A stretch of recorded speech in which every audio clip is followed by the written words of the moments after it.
2025 అక్టోబర్లో మోంతా తుఫాను వస్తే రైతులు దెబ్బతింటే ఇప్పటికీ ఒక పైసా ఇవ్వాల.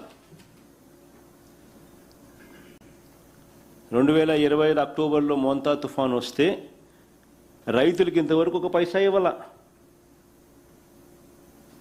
ఈ రకంగా ఉచిత పంటల బీమా నాశనం చేసినాడు. సీజన్ ముగిసేలోగానే ఇచ్చే ఇన్పుట్ సబ్సిడీని ఇవ్వకుండా అది ఆ పథకాన్ని నాశనం చేశాడు. ఈ క్రాప్ను నాశనం చేశాడు. రైతు భరోసా కేంద్రాలను నాశనం చేశాడు. అగ్రి ల్యాబ్స్ నాశనం నిర్వీర్యం చేశాడు. ఈరోజు రాష్ట్రంలో ఏ పంటకు కూడా గిట్టుబాటు ధర లేని పరిస్థితి ఈరోజు తీసుకొచ్చినాడు చంద్రబాబు నాయుడు గారు గవర్నమెంట్లో. మా హయాంలో సీఎం యాప్ అని ఉండేది, continuous monitoring of agricultural price and procurement అని. ప్రతి ఆర్బీకే పరిధిలోనూ పోస్టులు డిస్ప్లే అయ్యేటివి గిట్టుబాటు ధరలు ఇవి అని. ఆ ఆర్బీకే పరిధిలో ఆ గిట్టుబాటు ధరలు రాని పరిస్థితి ఎక్కడైనా ఉంది అని అంటే అగ్రికల్చరల్ అసిస్టెంట్ హూస్ అన్ అగ్రికల్చరల్ గ్రాడ్యుయేట్ వెంటనే ఆ సీఎం యాప్ ద్వారా అలారం మోగిచ్చేవాడు. వెంటనే joint collector who is also given the responsibility of joint managing director Markfed వెంటనే ఇంటర్వ్యూన్ అయ్యేవాడు. ఆ ఆర్బీకే పరిధిలోనే వెంటనే పంటలు కొనుగోలు చేసేవాడు, కాంపిటీషన్ క్రియేట్ చేసేవాడు. ఆ కాంపిటీషన్ క్రియేట్ చేయడం వల్ల రేట్లు పెరిగేటివి.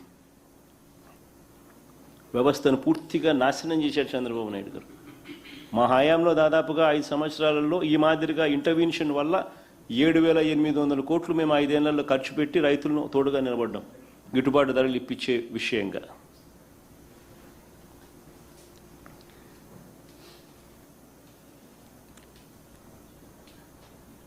చివరికి రైతులకు 0 వడ్డీ పథకాన్ని కూడా చంద్రబాబు నాయుడు గారు రద్దు చేసినారు.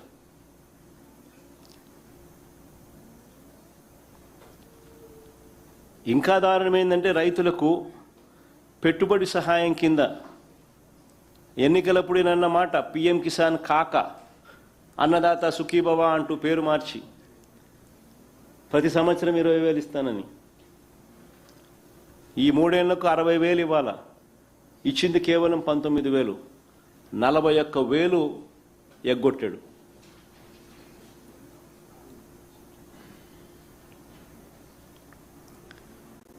ఇంత తీవ్రమైన పరిస్థితుల నేపథ్యంలో రైతులను, రైతు కూలీలను, ప్రజలను చంద్రబాబు నాయుడు గారు ఆదుకున్నాడా అని అడుగుతా ఉన్నా. అసలు ఆదుకునే ప్లాన్ ఏదైనా ఉందా చంద్రబాబుకు అని అడుగుతా ఉన్నా, క్వశ్చన్ చేస్తా ఉన్నా.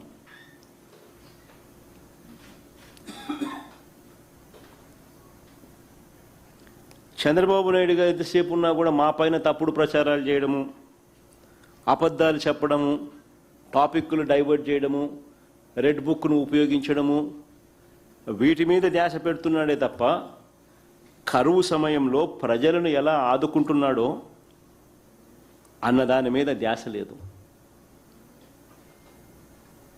అన్న వాటి మీద కనీసం ఒక మాట చెప్పడం లేదు. చేసింది అంతకన్నా లేదు.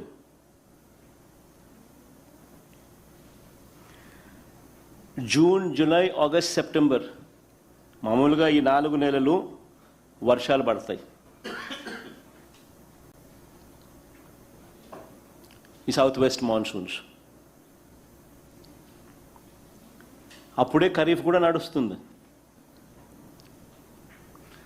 అలాంటప్పుడు జూన్ అయిపోయింది, జూలై అయిపోయింది. జూను జూలైలోనే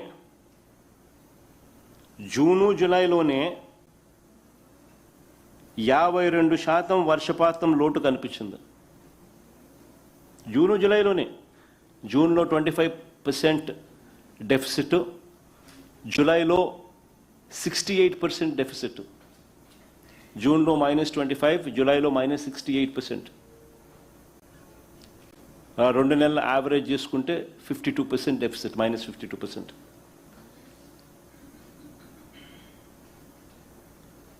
మరి నేను అడుగుతా ఉన్నా, జూను జూలైలోనే, జూలై ముగిసేలోగానే నీకు 52% డెఫిసిట్ కనిపిస్తూ ఉన్నప్పుడు మీ కంటింజెన్సీ ప్లాన్ ఎందుకు కిక్ ఇన్ కాలేదు అని అడుగుతున్నా. కంటింజెన్సీ ప్లాన్ కిక్ ఇన్ అయిపోయి ఉండాలి కదా, అంత డెఫిసిట్ కనిపిస్తూ ఉన్నప్పుడు. కిక్ ఇన్ అయి ఉండాలి, ఆగస్టులో దాని అమలు కూడా అయి ఉండాలి. ఆగస్టులో దాని అమలు కూడా అయి ఉండాలి. కనీసం అప్పుడైనా రైతులకు ఏదైనా నువ్వు ఆల్టర్నేట్ విత్తనాలు గన ఇచ్చి ఉంటే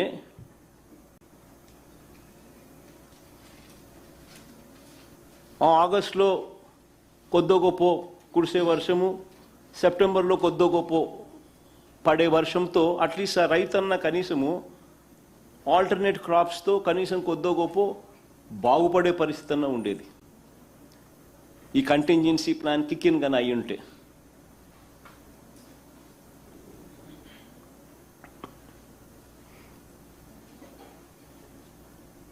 నేను అడుగుతా ఉన్నా, ఎంతమందికి మీరు ఉచిత విత్తనాలు ఇచ్చినారని అడుగుతా ఉన్నా. ఈ ఆల్టర్నేట్ కంటింజెన్సీ ప్లాన్కి సంబంధించి ఎందుకు కిక్ ఇన్ కాలేదు, ఎందుకు ఉచిత విత్తనాలు ఎందుకు ఇవ్వలేదు అని అడుగుతా ఉన్నా. ఆల్టర్నేట్ విత్తనాలు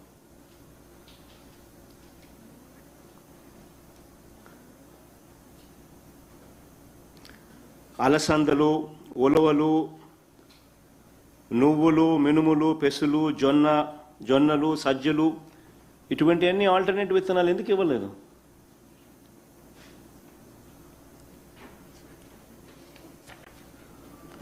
ప్రత్యామ్నాయ విత్తనాలు ఎందుకు పంపిణీ జరగలేదు?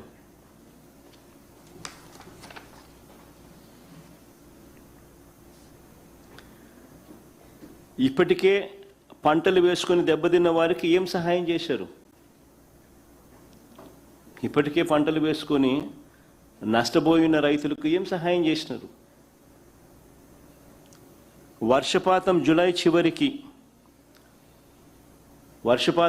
చివరి నాటికి -52% లోటు ఉంటే, అలాంటి పరిస్థితుల్లో డ్రౌట్ మానిటరింగ్ సెంటర్స్ పూర్తి స్థాయిలో యాక్టివేట్ అయి ఉండాలి.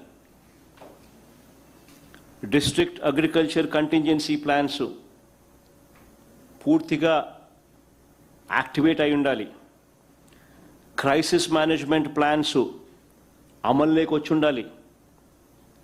ప్రతి జిల్లా డ్రౌట్ కంటింజెన్సీ సెల్ ప్రతి జిల్లాలోనూ ఏర్పాటు అయి ఉండాలి. కంటింజెన్సీ ప్లాన్ ప్రకారం drought resilient short duration seed stock కూడా పంపిణీ కూడా రైతులకు అయి ఉండాలి.